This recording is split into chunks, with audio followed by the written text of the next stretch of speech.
চীনে উচ্চশিক্ষায় 2026 সেপ্টেম্বর ইনটেকে যদি আপনি ভর্তি হতে চান তাহলে আবেদন কবে থেকে শুরু করতে হবে বা আপনার প্রস্তুতি কখন থেকে শুরু করা উচিত।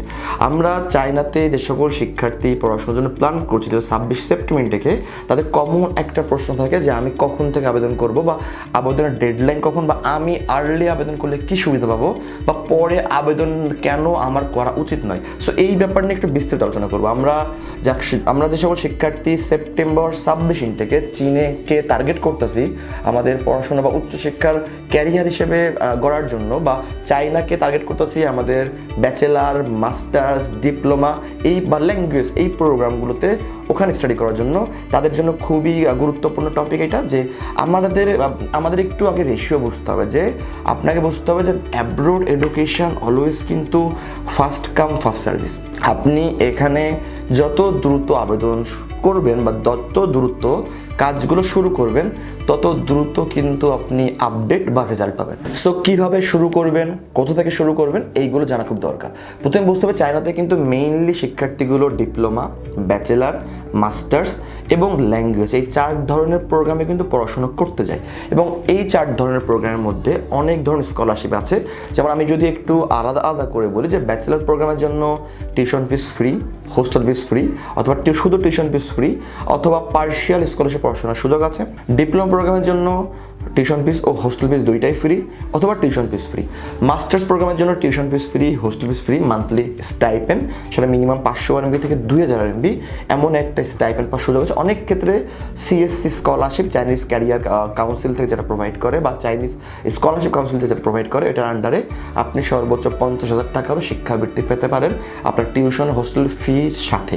সো এই জিনিসগুলো যেহেতু খুব ইম্পর্টেন্ট, বা স্কলারশিপে যেহেতু এখানে অনেক বেশি ছড়াছড়ি বা সম্ভাবনা, এই জন্য অবশ্যই আর্লি কাজ করতে হবে। মাথায় রাখবেন আপনার জন্য কোনো সিট কিন্তু অপেক্ষা করবে না, কারণ এখানে আপনার নামে সিট আসতেছে না, আপনার দেশের নামে আসতেছে না। এটা আসলে চাইনিজ ভার্সিটিগুলো পুরো বিশ্ব থেকে স্টুডেন্ট পড়াশোনা করতে যাচ্ছে বা নিচ্ছে। সো তারা দেখবে আসলে কত কোয়ালিটি শিক্ষার্থী ওখানে পড়ছে। এমনও অনেক হয়েছে যে খুব ভালো একটা প্রোফাইল নিয়ে আপনি লাস্ট মোমেন্ট যদি অ্যাপ্লাই করেন, ভার্সিটি আপনাকে অ্যাডমিশন দেয়নি। এমন না যে আপনার রেজাল্ট খারাপ, এমন না যে আপনার আইএলস নাই, বা এমন না যে প্রোফাইল প্রবলেমটা হলো ভার্সিটির সিট নাই। কেন? ভার্সিটিগুলো কিন্তু প্রথমে যখন তারা অ্যাপ্লাই শুরু করে পুরো একটা বাজেট কিন্তু হাতে থাকে, কিন্তু সেখানে কিন্তু আমরা দেখেছি লো প্রোফাইল নিয়েও কিন্তু অ্যাডমিশন হয়েছে। ইভেন আমি যদি গত বছর রেশিও বলি 2.5 আপনার এইচএসসিতে এই রেজাল্ট নিয়েও কিন্তু আমরা ব্যাচেলারে অ্যাডমিশন করিয়েছি প্রথম মোমেন্টে। আবার আইএলস 7.5, জিপিএ 55 এইটা দিয়েও আমরা অ্যাডমিশন করাতে পারিনি লাস্ট মোমেন্টে। তার মানে ফার্স্ট কাম ফার্স্ট সার্ভিস, যত আর্লি আসবেন তত আর্লি আপনার সুযোগটা থাকবে। এটা হলো নাম্বার 1। সেকেন্ড একটা অ্যাডভান্টেজ পাওয়া যায় আর্লি শুরু করলে, সেটা হলো মাল্টিপল অপশন। দেখেন আপনি বিদেশে যাচ্ছেন, আপনি ওই দেশ সম্পর্কে ওইভাবে আসলে জানেন না, বা ওই ইনফরমেশন আপনার নাই, বা আপনি ভয় পাচ্ছেন প্রতারিত হওয়ার, বা আপনি প্রসেসিং করতে পারেন না। এই জন্য হয়তো বা আপনি কোনো একটা ব্যক্তি, কোনো একটা প্রতিষ্ঠানের দ্বারস্থ হচ্ছেন যে ভাই আমার এই কাজটা আপনি করে দেন। তার মানে অবশ্যই আপনার ব্যাপার থাকবে ওই ব্যক্তি বা প্রতিষ্ঠান হয়তো বা তার ইচ্ছা মতো বা তার সুবিধা মতো আপনাকে অ্যাডমিশন করানোর একটা সুযোগ থাকে এখানে।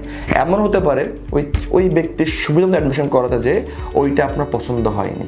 আলটিমেট এমন হতে পারে যে আপনি এমন মোমেন্টে অ্যাপ্লাই করেছেন যখন অপশানটা কম বা সুযোগটাই কম। সো আপনি যদি যেতে চান লাস্ট মোমেন্টে, তাহলে আপনি বাধ্য হয়ে যাচ্ছে নাম্বার 1। সেকেন্ডলি হতে পারে স্কলারশিপ আপনার পছন্দ হচ্ছে না, হতে পারে সাবজেক্ট আপনার পছন্দ না, বা এমন হতে পারে আপনার ভার্সিটিটা পছন্দ না। হয় আপনার 1 বছর আবার ড্রপ দিয়ে নেক্সটে ট্রাই করতে হবে, নতুবা আপনার পছন্দের বাইরে আপনি জোর করে নিজেকে জাস্ট যাচ্ছেন যে ঠিক আছে ভাই যাই, যেয়ে দেখি। সো লসটা আপনার। বাট যদি আপনি আর্লি আবেদন করেন, যখন ভার্সিটিগুলো সম্পূর্ণ সিট ফাঁকা থাকে, পুরো বাজেট হাতে থাকে, তখন ওই ব্যক্তি বা প্রতিষ্ঠান কিন্তু আপনার জন্য মাল্টিপল ট্রাই করবে। যেমন আমরা আমার শিক্ষার্থীদের জন্য মোটামুটি 7 to 8 অ্যাপ্লিকেশন করি। এখন ওই 7 থেকে 8টা ভার্সিটি থাকার দরকার আমার হাতে। সো প্রথমে করলে আমরা আবেদন করতে পারি। ইভেন আমাদের টার্গেট থাকে প্রতিটা শিক্ষার্থীর জন্য মিনিমাম 3টা অ্যাকসেপ্টেন্স লেটার বা অফার লেটার আনা 3টা ভার্সিটি থেকে। কারণ কি, তখন একটা শিক্ষার্থী কম্পেয়ার করতে পারে which one is best. Like আপনার পছন্দের একটা স্কলারশিপ হতে পারে। এবং ওই স্কলারশিপ যেটা পেয়েছেন, যে ভার্সিটি দিয়েছে, ওটা সাবজেক্ট আপনার ভালো নাও লাগতে পারে, অথবা ওই ভার্সিটি র্যাঙ্কিং বা ওই ভার্সিটির কোয়ালিটি আপনার ভালো নাও লাগতে পারে। শুধু স্কলারশিপ খুঁজলেন, বাকিগুলো পাইলেন না, যার পরে দেখলেন ওই ভার্সিটির টিচারগুলো খুব একটা ইংলিশে আপনাকে পড়াতে পারতেছে না, চাইনিজ বলতেছে। আপনার দরকার খুব ভালো একটা র্যাঙ্কিং। আমি ধরলাম না আমার স্কলারশিপ দরকার না, আইনের টপ ইউনিভার্সিটি, আপনি টপ ইউনিভার্সিটিতে আপনি অ্যাডমিশন নিলেন, কিন্তু ওখানে আপনার যে টাকার অ্যামাউন্টটা আসলো সেটা আপনার বাজেটের অনেক বাইরে, দ্যাট মিনস আপনার পরিবার অ্যাফোর্ড করতে পারবে না। যদি এমন হয়, আপনি একাধিক ভার্সিটিতে যদি আপনি অ্যাডমিশন পান, তার মানে আপনি খুব ইজিলি আপনি আইডেন্টিফাই করতে পারবেন যে who is one is best for you, সেটা in terms of scholarship, in terms of university ranking, in terms of city বা in terms of subject. That means কোনটা আপনার জন্য বেটার, টাকার দিকে চিন্তা করে, র্যাঙ্কিংয়ের দিকে চিন্তা করে, সাবজেক্টের দিকে চিন্তা করে এবং স্কলারশিপের দিকে চিন্তা করে বা সিটের দিকে চিন্তা করে, সেটা আপনি ইজিলি কিন্তু আপনি ওটা প্রসেসিং করতে পারছেন, ওটা আমাকে জানাতে পারতেছেন বা আমাদের জানাতে পারতেছেন। তখন ওই ব্যক্তি বা প্রতিষ্ঠান কিন্তু ওইটা নিয়ে নেক্সট কাজ শুরু করবে এবং দেখা গেছে কি দ্রুত করলে আপনার ভিসাটা কিন্তু কুইকলি হাতে পাবেন। এবং আমরা এটা বলে দেওয়া ভালো বা সবাইকে বলা ভালো, যখন ভিসা শুরু হয় তখন একটা নিয়মে কাজ করে, অ্যাম্বাসিগুলো প্রিভিয়াস নিয়মে কাজ করে, বাট যখন একটা মাস চলে যায় তখন তারা নিয়ম আপডেট করে।